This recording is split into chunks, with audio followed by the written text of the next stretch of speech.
Olá, o programa Marketing e Comunicação conversa hoje com um amigo, publicitário, empresário da comunicação, membro da Academia Paranaense de Letras, Hernani Buchmann. Hernani, seja bem-vindo. Muito obrigado. Vamos falar com o Hernani sobre a realidade da comunicação, das agências de propaganda do estado do Paraná. Hernani, nós podemos dizer que as agências vivem um bom momento? As agências paranaenses vivem um bom momento no mercado curitibano ou paranaense? Não, acho que até esse é um momento ruim para a atividade no país todo, principalmente do Rio de Janeiro para baixo.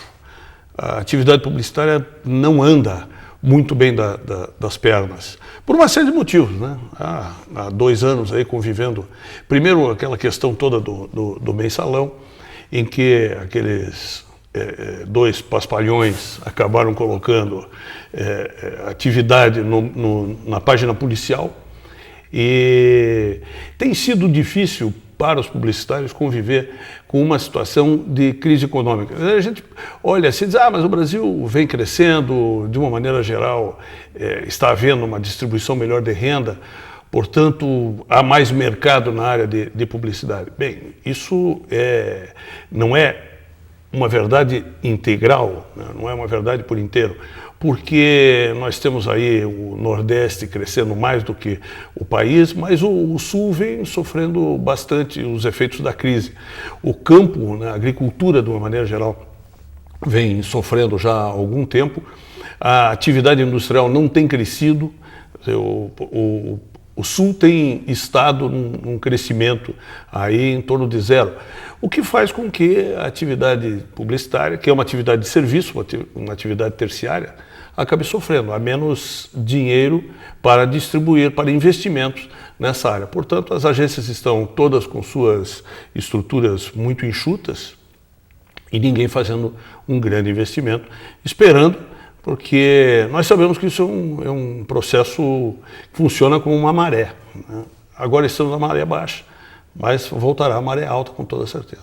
Isso é uma conjuntura econômica ou uma nova realidade cultural da classe empresarial? Bem lembrado. Acho que a atividade publicitária ela precisa se reinventar. As pessoas, com o volume de curso de comunicação, com o volume de MBAs, de pós-graduação, existem muitas pessoas qualificadas no setor da comunicação que não estão trabalhando em agência de propaganda. Trabalham em clientes, em anunciantes, né? Trabalham como consultores, trabalham nas universidades, veículos, e acabam tendo uma noção interessante do processo publicitário. E acabam descobrindo outras maneiras de divulgar produtos que não só através da agência de propaganda. Então, o caminho é que os anunciantes passem cada vez mais a dedicar menos do seu investimento para mídia e mais para investimento na área de não mídia. Isso faz com que a verba comece a sumir das agências de propaganda. Então, se um anunciante há 10 anos atrás punha 100% do seu investimento na área de mídia, ele tinha que contratar uma agência e a agência gerenciava esse 100% do seu investimento. Vamos dizer que o seu investimento tenha ficado do mesmo tamanho, tenha subido 20% nesses últimos 10 anos. Hoje a agência talvez gerencie 50% disso. O restante já não está mais na mão dela. São agências de marketing direto, a internet crescendo, novos veículos que fogem da estrutura tradicional. Nós vemos que as agências de propaganda não se prepararam para isso, porque as agências de propaganda, de uma maneira geral, elas estão muito bem preparadas para criar campanhas, criar planejamentos de comunicação que envolvam mídia de massa. Mas ainda estão tateando, estão aprendendo a trabalhar com essa nova realidade. Então isso faz com que o investimento que passa pela agência tenha diminuído. E com isso, a agência passa a sofrer. Mas, independentemente disso, os veículos continuam sobretaxando as suas tabelas. Quer dizer, você tem, na verdade, um descompasso da oferta e da procura? Como é que funciona isso? Aí tem uma questão de índice de audiência, né? E os veículos, com base nos índices de audiência, acabam valorizando os seus horários exatamente porque atinge um público muito grande. Mas, veja bem, nós estamos falando, nesse caso, de anunciantes que têm um poder de fogo nacional, né, que podem anunciar nas grandes redes de comunicação. Se nós viermos para o mercado paranaense, quantos anunciantes locais têm poder de fogo nacional? Nós não passaremos dos 5 dedos de uma mão. E o restante são anunciantes locais. E anunciantes locais têm que procurar alternativas. O tempo todo precisam procurar alternativas, porque eles não conseguem ficar na mídia de massa o tempo todo. Então, as alternativas são essas: sair para ou para promoção, ou para outro tipo de veiculação. A internet será um grande canal. Já está começando a ser. Mas ainda falta muito para isso, porque não é toda a população que é atingida pela internet. Ainda estamos aprendendo a fazer esse tipo de comunicação via internet. Mas existem outras, na área do marketing direto, por exemplo, é algo que os anunciantes estão dedicando muito. Mas o anunciante local, ele precisa ir para as pequenas promoções, os pequenos investimentos que possam dar um retorno, um custo que represente um custo-benefício maior do que aquele da mídia de massa. Que avaliação você faz da entrada da internet como um veículo de uma capacidade de comunicação extraordinária? Porque até pouco tempo atrás, quando nós falamos de mídia, nós falamos de TV, rádio, jornal e revista, né? E outdoor também. Agora a internet vem para balançar essa realidade?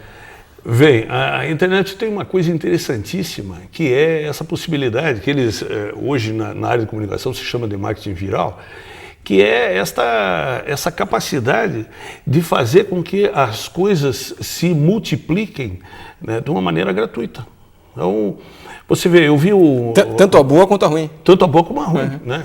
É claro que você tem que saber aí diferenciar, tem que tirar usar um lugar comum aqui, o joio do trigo, porque existe muita boataria, né?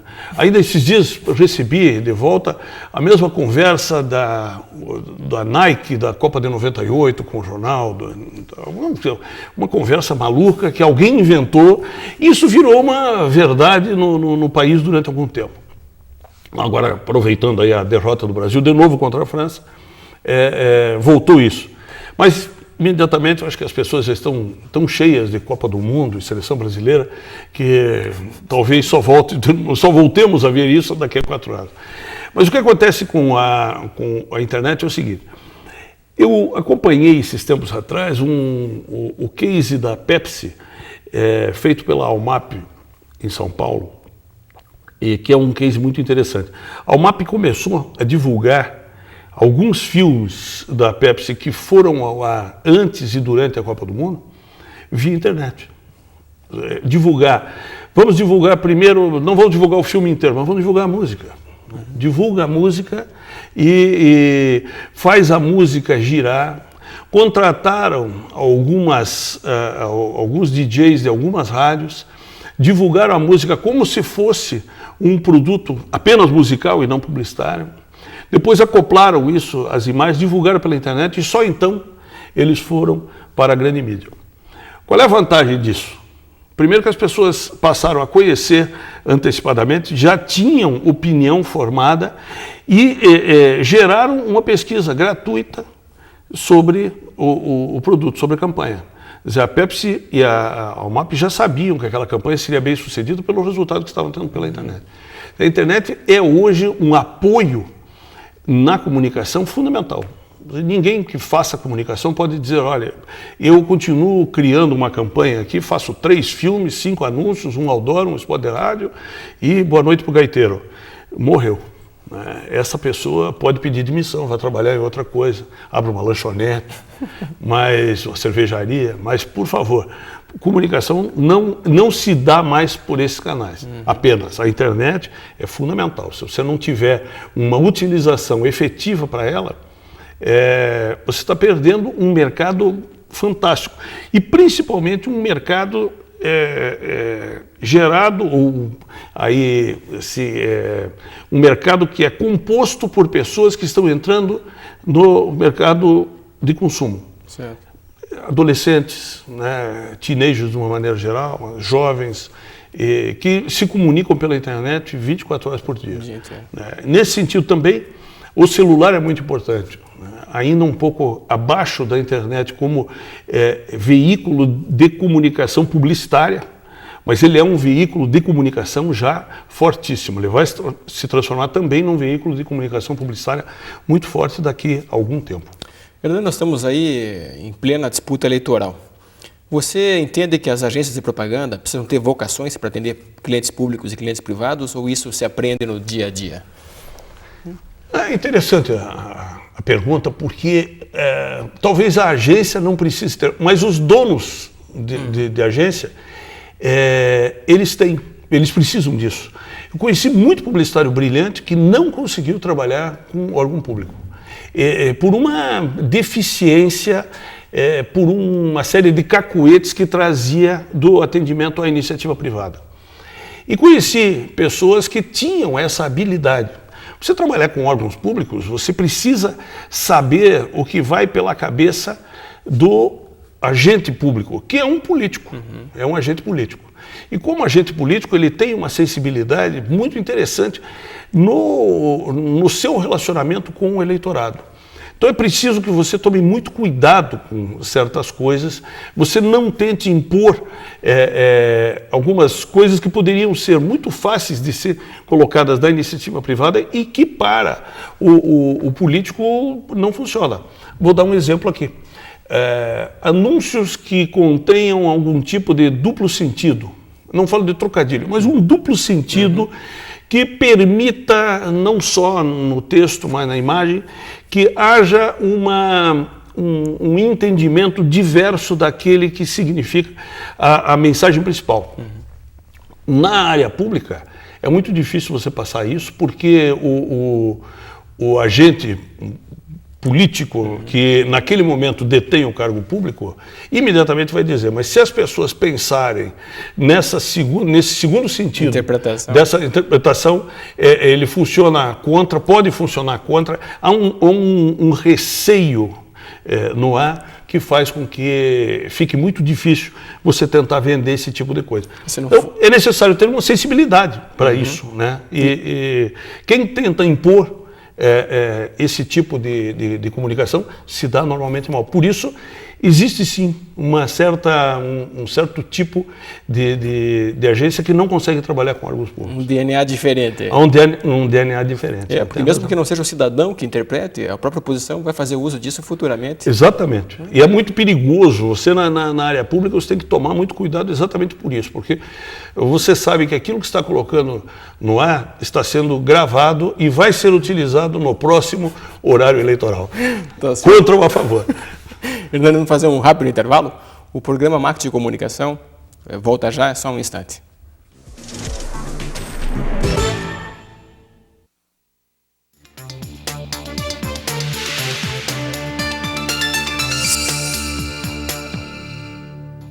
$2.000 pacientes dia, 24 horas por dia, 7 dias por semana, 30 dias por mês.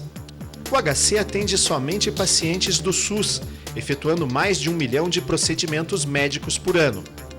Mas os recursos financeiros recebidos não são suficientes para sua manutenção, gerando um déficit crônico ano após ano. Para isso, existe o projeto O HC Conta com Você, que vem conseguindo amenizar a situação do hospital com reformas nos setores mais prejudicados, através da compra de medicamentos, pequenos consertos emergenciais e materiais indispensáveis, sempre visando melhorar a qualidade do atendimento aos seus pacientes. A partir de R$ 2,00, sua contribuição pode ser feita através da conta de luz. Participe! O HC conta com você. 3360-7433.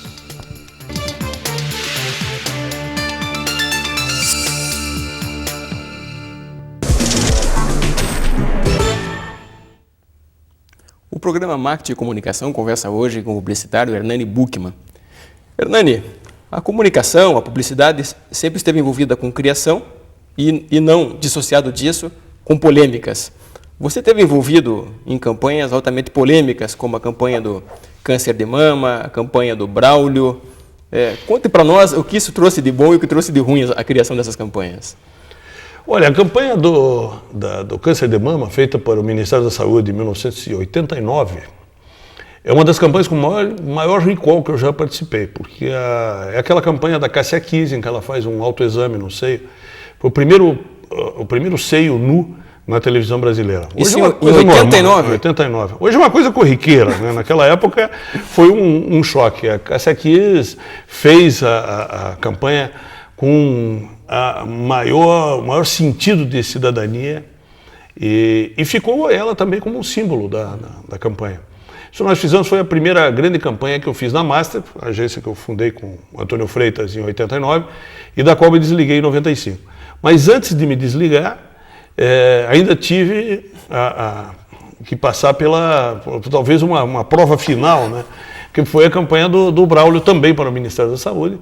E era um briefing complicado, porque o Ministério havia detectado que o uso da camisinha sofria muita restrição, porque o ato de vestir a camisinha é um ato, ou seria um ato assim, pouco erótico, né?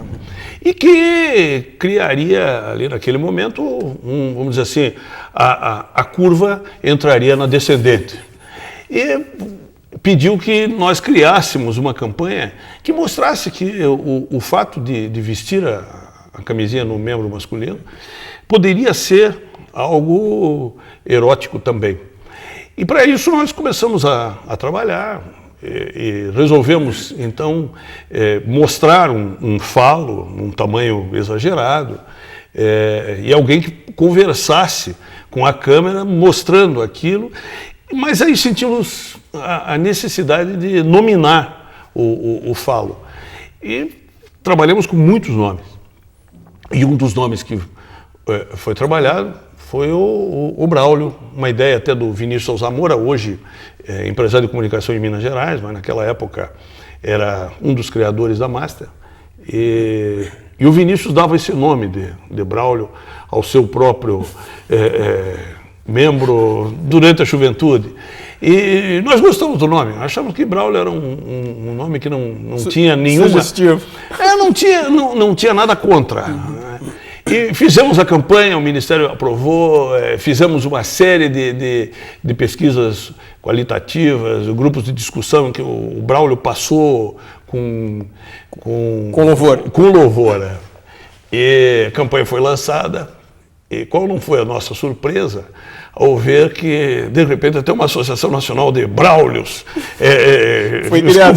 cogitou-se criar no país para processar o Ministério, processar a agência. E a história mais interessante foi do Antônio, que encontrou um vizinho dele no elevador e o vizinho dele chamava Braulio por uma casa. E as pessoas passaram a achar que o Braulio era homenagem a ele, uma homenagem entre aspas, né?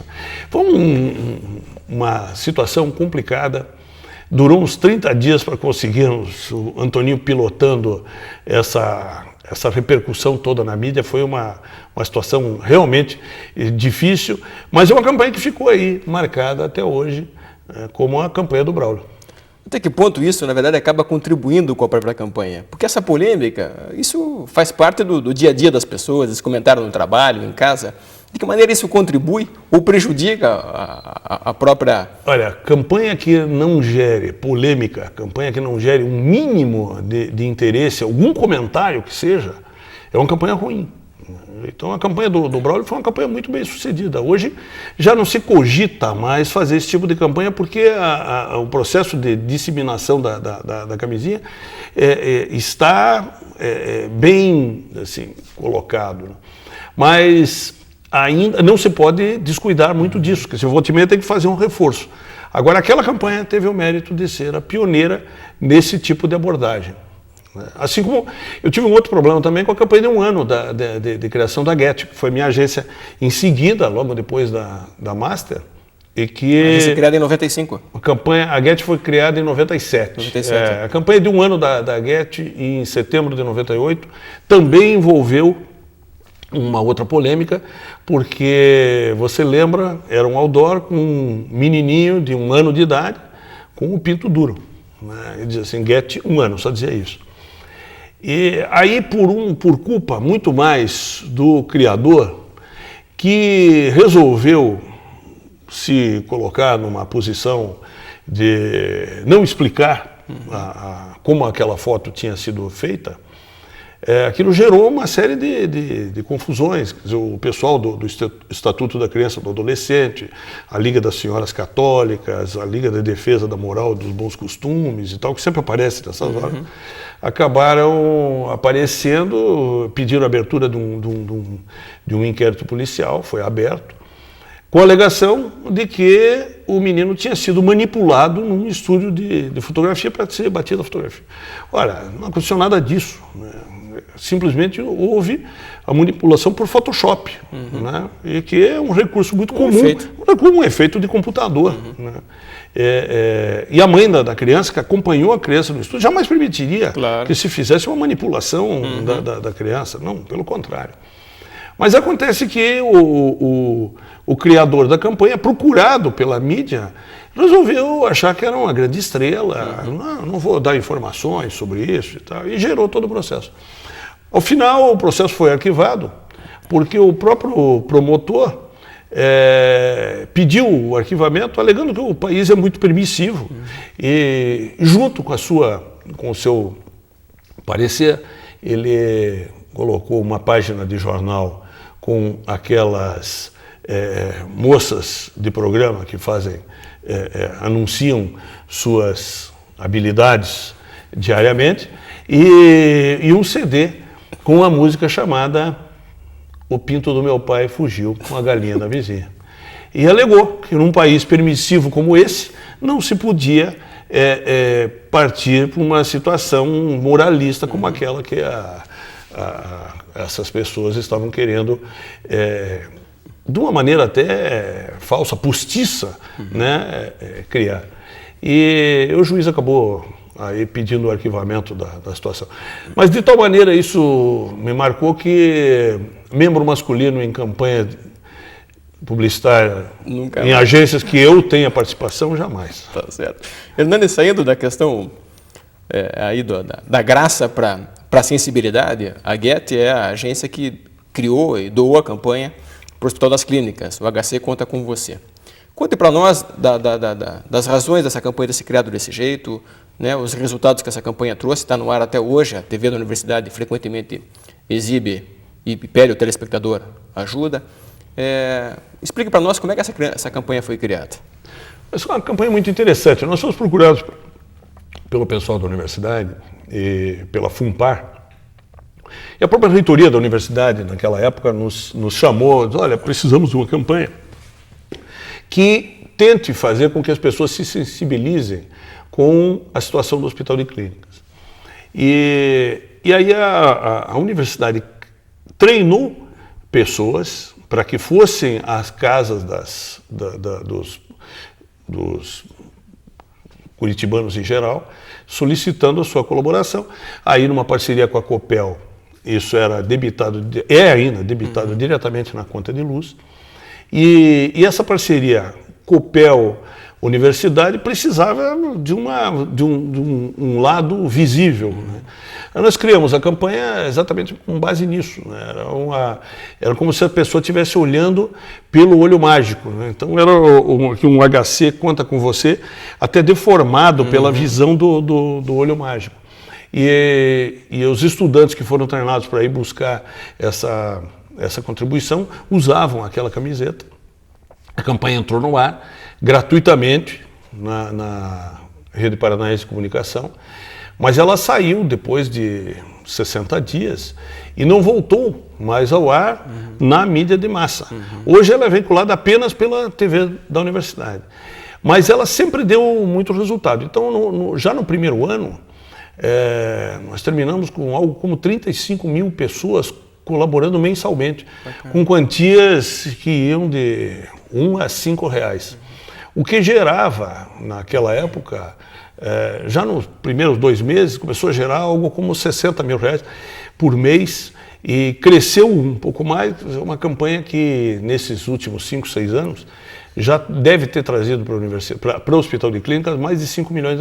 E o Dr. Giovanni Lodo, diretor do hospital, frequentemente fala que essa contribuição é inestimável para o funcionamento do hospital. Ele já falou isso para nós, porque ela é um dinheiro que entra desburocratizado. Quer dizer, é possível fazer. O Hospital de Clínicas tem uma coisa muito interessante, que é todo o levantamento fotográfico de como estavam as instalações antes e depois. É uma coisa emocionante. É de você ver e chorar, porque mostra, por exemplo, banheiros da sala de espera do pronto-socorro, que estavam fechados, foram reformados, reabertos. Tal. A questão da cozinha, reformas que foram feitas, lavanderia, equipamentos que foram comprados. Olha, é uma coisa sensacional o que o hospital tem feito com essa contribuição.